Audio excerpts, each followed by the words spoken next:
সপ্তম শ্রেণীর শিক্ষার্থীরা, আশা করি সবাই ভালো আছো। আমি ছিলাম তোমাদের গণিত বইয়ে 2.1 অঙ্কের সমাধানে অনুশীলনী। আজকে 12 নম্বর অঙ্কের সমাধান করব। তো কি বলা আছে দেখি, যে দুটি সমান মাপের গ্লাস শরবতে পূর্ণ আছে। ওই শরবতে পানি এবং সিরাপের অনুপাত যথাক্রমে প্রথম গ্লাসে হচ্ছে 3:2 এবং দ্বিতীয় গ্লাসে হচ্ছে 5:4। বলছে ওই দুটি গ্লাসের শরবত একত্রে মিশ্রণ করলে পানি এবং সিরাপের অনুপাত নির্ণয় করো। তাহলে প্রথমে আমরা লিখতে পারি যে প্রথম গ্লাসে পানি এবং সিরাপের অনুপাত হচ্ছে 3:2। এবার এই অনুপাত দুটো যদি যোগ করি তাহলে হচ্ছে কি 5। এবার আমরা যদি দেখি তাহলে পানির পরিমাণ কতটুকু আছে গ্লাসে, 5/2 এবং সিরাপ আছে কি পানি আছে 5/3, সিরাপ আছে কি 5/2। এই যে কথাটা লিখতে পারি যে প্রথম গ্লাসে তাহলে পানি আছে কত 5/3 এবং সিরাপ আছে 5/2। আবার দ্বিতীয় গ্লাসে পানি এবং সিরাপের অনুপাত হচ্ছে 5:4। এবার অনুপাত যদি দুটো যোগ করি তাহলে 5 আর 4 যোগ করলে কত হবে 9। তাহলে দ্বিতীয় গ্লাসে পানির পরিমাণ হচ্ছে কি 9/5 আর সিরাপ হচ্ছে কি 9/4। এই জিনিসটা আমরা লিখলাম যে দ্বিতীয় গ্লাসে 9/5 হচ্ছে কি পানি এবং 9/4 হচ্ছে কি সিরাপ। এবার নতুন পাত্রে পানির পরিমাণ এই দুটো একত্রে যোগ করব। কিভাবে যোগ করলাম, এই যে এখানে আছে পানি হচ্ছে 5/3 আর এখানে আছে কত 9/5। এই দুটো আমরা একত্রে যোগ করে দিব। যোগ করতে গেলে এখানে 9 আর 5 যদি লসাগু করি 5 নং কত হয়ে যাবে 45। 5 দ্বারা যদি 45 ভাগ করে দিলে কত হবে 9, 3 নং 27। আর এই 9 দ্বারা যদি 45 ভাগ করে দিলে কত হয়ে যাবে 5, 5 25। 27 এবং 25 যদি যোগ করি তাহলে কত হয়ে যাবে 52। নিচে কত থাকবে 45। এটা হচ্ছে পানির পরিমাণ।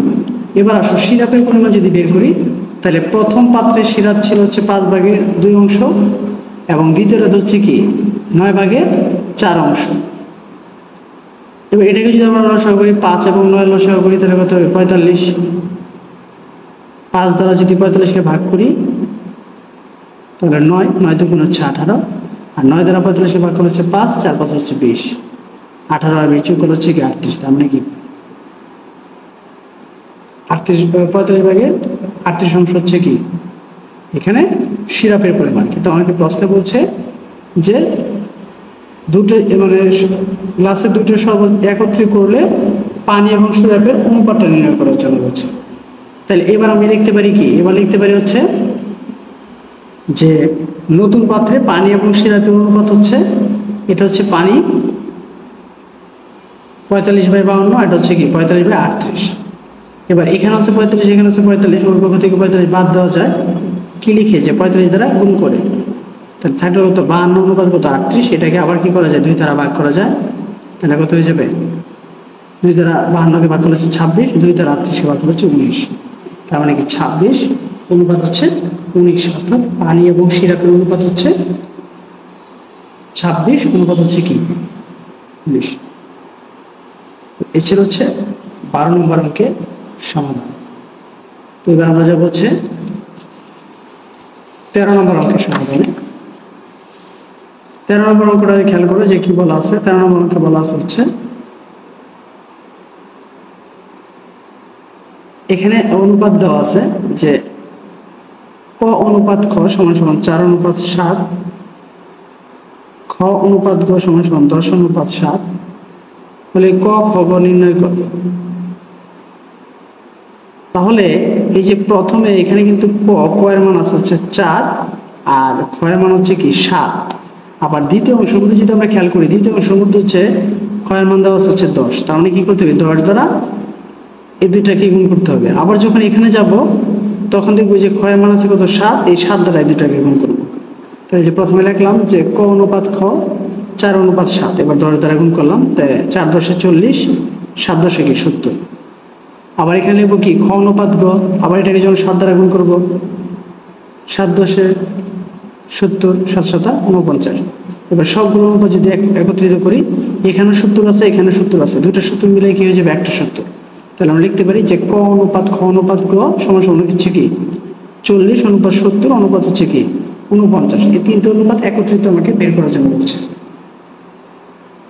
ঠিক আছে। তো আশা করি 13 নম্বরটা বুঝতে পেরেছো। এবার যাবো হচ্ছে 14 নম্বরে কি বলা আছে আমরা যদি লক্ষ্য করি। 14 নম্বর বলা হচ্ছে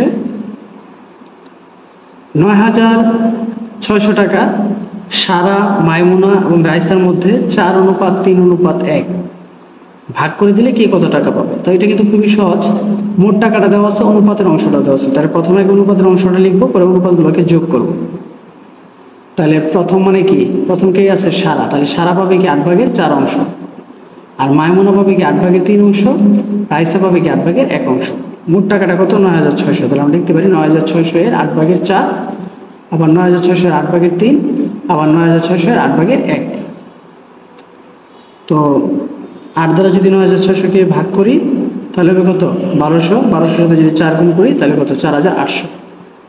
কারণ এই 9,600 কে যদি আমি 8 দ্বারা ভাগ করি, আমরা জানি 8×12 96, তার মানে কি 1200। এই 1200 সাথে 4 গুণ করে দিলাম, কত 4,800। আবার এটা 1200 সাথে 3 গুণ করলাম, তাহলে কত হচ্ছে 3600।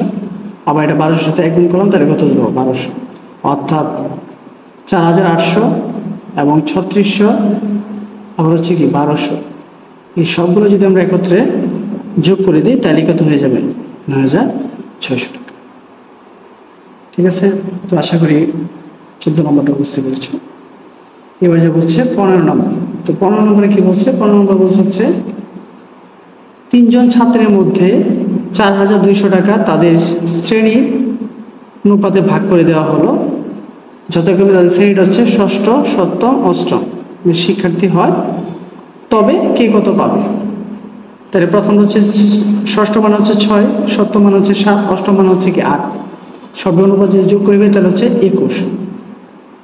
তাহলে ষষ্ঠ শ্রেণীর শিক্ষার্থী পাবে কি 21/6 অংশ, আর সপ্তম শ্রেণী কি পাবে 21/7 অংশ, এবং অষ্টম শ্রেণী কি পাবে 21/8 অংশ। মোট টাকাটা কত দেওয়া আছে, মোট টাকাটা হচ্ছে 4,200। তাহলে আমরা লিখতে পারি যে ষষ্ঠ শ্রেণীর শিক্ষার্থী পাবে 4,200 এর 21/6। তাহলে আমরা 21 দ্বারা যদি 4,200-কে ভাগ করি, আমরা জানি 21 × 2 = 42, তার মানে কি 200। 200-এর সাথে যদি আমরা 6 গুণ করি তাহলে কত হয়ে যাবে 1200। আর এখানে 200-এর সাথে যদি আমরা 7 গুণ করি তাহলে কত হয়ে যাবে 1400।